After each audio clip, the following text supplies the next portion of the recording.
Les trois grandes mutations de notre monde. Introduction. Bonjour Olivier. Bonjour Kevin, vas-tu bien? Très bien et toi? Grande forme. Bon, alors en tant que sociologue, politologue et chercheur en sciences et chercheur de sens, tu nous proposes dans le cadre d'un diagnostic général de réfléchir aux mutations de notre temps.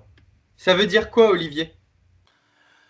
Eh bien Kevin, je crois que profondément, notre monde connaît des mutations radicales.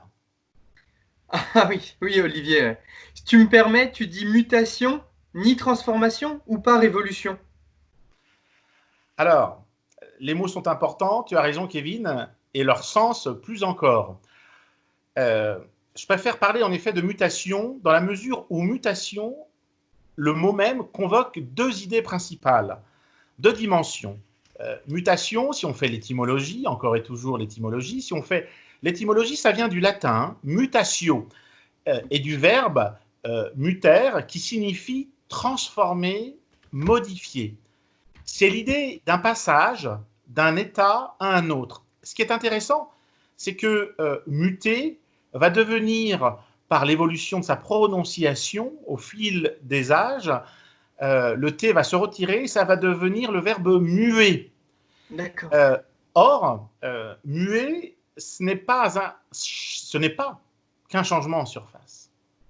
Ah oui, oui. Quand on dit qu'adolescent, la voix mue, ce n'est pas rien. C'est vrai qu'on a ce changement. Ah oui, ce changement en profondeur, en effet, muer signifie aussi une transformation en profondeur. Pas simplement en surface, mais également en profondeur. Voilà pourquoi, finalement, je préfère parler de mutation, Kevin. Alors, d'accord, mais alors quelles sont les mutations de notre temps, cher Olivier? Cher Kevin, je vais m'inspirer d'un monsieur que je connais un peu, que j'ai D'accord. rencontré dans mon parcours d'études, et qui s'appelle Patrick Vivray. Patrick Vivray est philosophe, et en s'inspirant de lui, on pourrait dire que notre transformation, celle que nous vivons aujourd'hui, c'est la transformation des trois R, en jouant sur la sonorité de la lettre R. Tout D'accord. d'abord, c'est l'R au sens de civilisation. Je crois que nous connaissons des mutations anthropologiques fondamentales dans notre histoire récente. Oui. L'individu n'est plus comme avant, Kevin. Donc, son rapport à soi, le rapport de l'individu à son corps, le rapport de l'individu aux choses, son rapport au temps, son rapport à l'espace, son rapport aux idées, aux valeurs, son rapport aussi à la transcendance, son rapport à l'enfant, tout cela s'est radicalement Oui. transformé. Nous avons là affaire à des mutations. Et quand je dis radical, d'ailleurs, euh, c'est le mot latin radix qui donne le mot radis, que l'on mange avec parfois du pain et du beurre, D'accord. surtout en Bretagne. Oui. Et radix, ça veut dire racine. Ce qui est en premier, ce qui est à l'origine, ce qui est à la source. Oui, les changements que nous vivons ne sont pas superficiels. Oui, les changements que nous vivons sont profonds et durables. Et de fait, tous ces changements de rapport eh bien, à soi, au monde, aux choses, à l'environnement, nous le verrons, tous ces changements nous font passer à un autre état de notre individualité. Le changement, au fond, est anthropologique, c'est-à-dire qu'il touche l'homme dans son histoire, dans sa condition d'être humain sur la planète Terre. Le changement est structurel. Alors ça, c'est le premier R. Il me semble qu'il y en a trois. Donc qu'est-ce que le deuxième R? Donc c'est l'air au sens d'espace, de D'accord. lieu. Euh, Nous connaissons des mutations également très importantes du fait des technologies de l'information et notamment de la multiplication des réseaux. Oui. Euh, je pense à mes enfants. Oui, ils connaissent cela au quotidien, les tiens aussi. C'est Oui. pas rien d'avoir autant de connexions possibles, mais des connexions qui réduisent nos espaces et qui nous font croire que le lointain est notre proche. Le lointain est devenu proche. Il entre, le lointain, dans notre maison par le biais des écrans, par le biais des connexions.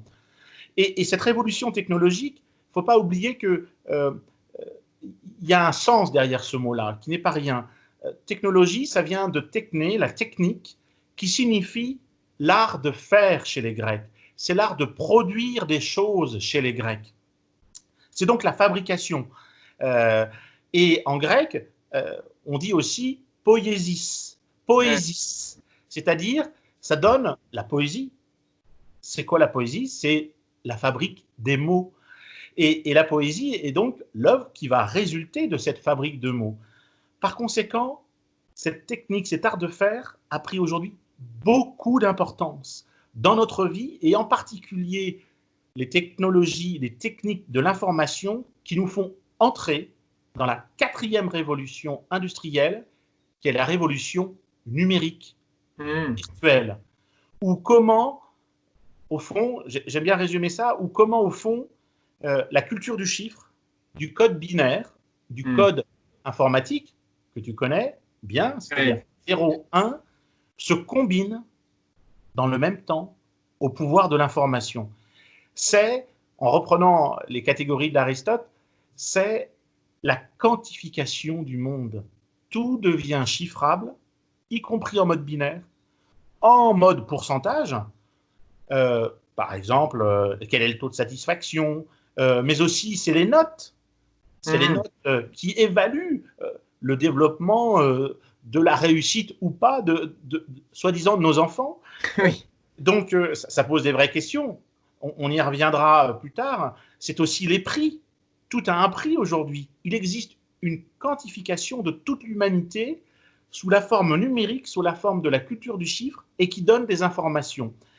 Et de fait, je me souviens quand il y a eu la discipline sociologie qui s'est intéressée au marché de l'art, même l'art faisait l'objet d'un prix sur une offre et une demande, et on a créé même une sociologie pour analyser ce qui se passait sur ce marché. Le beau est devenu un prix, de même que le corps aussi est devenu un prix, les greffes. Et donc, où est passée la gratuité là-dedans? Je pense que Aristote et Jésus aujourd'hui seraient pour le moins époustouflés de ce que nous vivons. Ah ouais, totalement, totalement. Et tu m'as donné là pas mal de clés. Voilà, j'avais pas eu du tout cette vision justement sur ces questions. Et après cette deuxième mutation, il y en a bien une troisième, le 3e R, Olivier. Le 3e R, Kevin, c'est que c'est l'air au sens du gaz. Ah oui, Constituant notre atmosphère, le gaz que tu respires, que nous respirons. Nous connaissons, je crois également, des mutations sans précédent de notre atmosphère, de notre environnement, de notre nature. C'est bien sûr le défi écologique. C'est l'intervention de l'humanité sur notre environnement qui change radicalement notre histoire, notre vie. On l'a bien vu récemment entre le réchauffement climatique, le coronavirus, les espèces en voie de disparition, la pollution. Tout ceci nous amène à parler de la mutation anthropocénique. Anthropocénique. Oui, en effet. Ça veut dire quoi? Ça veut dire comment l'intervention de l'homme sur la nature et son environnement est venue bouleverser l'avenir, pour reprendre l'expression d'Edgar Morin, l'avenir de notre terre patrie. Et tu le vois, ce n'est pas un événement parmi d'autres. En reprenant et en m'inspirant de l'historien Fernand Braudel, qui est l'auteur de ce livre magnifique qui s'appelle « La Méditerranée et le monde méditerranéen à l'époque de Philippe II », qui est un ouvrage publié en 1949, eh bien, on dirait que cette mutation, ce n'est pas simplement l'écume de la vague, cette mutation anthropocénique, ce n'est même pas la marée, c'est encore plus profond, c'est le courant marin, qui est une vraie lame de fond et qui vient modifier tout le reste. C'est le mouvement de fond sur lequel repose tout le reste. Voilà, Kevin.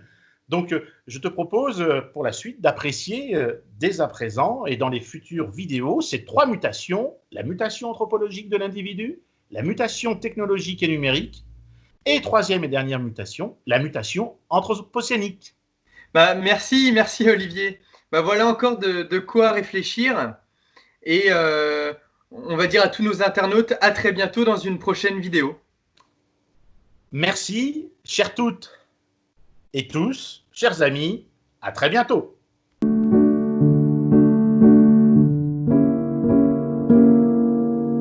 bientôt.